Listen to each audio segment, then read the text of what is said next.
তুই এই আমার সুদীর টাকা দিচ্ছিস নাকি?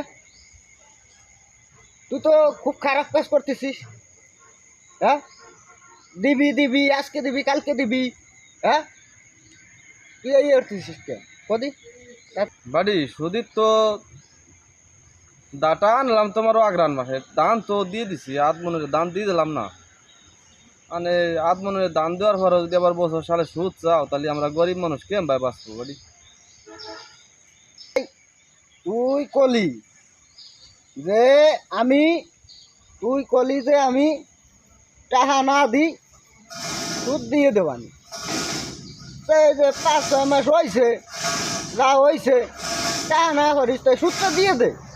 মানে হাজার প্রতি আধমন দানও দিতে হয়, আবার যদি 6 মাসের সুদ চাস, তাহলে তো আমাকে আনে মরণ ছাড়া গতি নাই বাড়ি। আমি কি কব তোকে কয়া?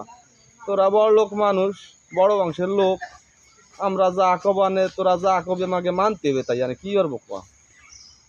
ভাই আমি অত কিছু বুঝি না। মেলাদিন কইছিস, মেলাদিন ঘুরাইছিস, টাকা কোন সময় দিবি? হ্যাঁ তাই ক সরকার। টাকা আমি চাই না। আরে ভাই দেবানি রাখ, মানে পড়ে গেছি বেকারে। মানে কি কব তোকে কয়া? তোরা মারলিও মারতে পারিস, বাঁচালিও বাঁচাতে পারিস, মানে কোয়ার কিছু নাই আমাকে। তাই না, কখন দিবি বল? তা আমি চাই না, কোন সময় দে। টাকা আমি চাই না, কোন সময় দিবি ক?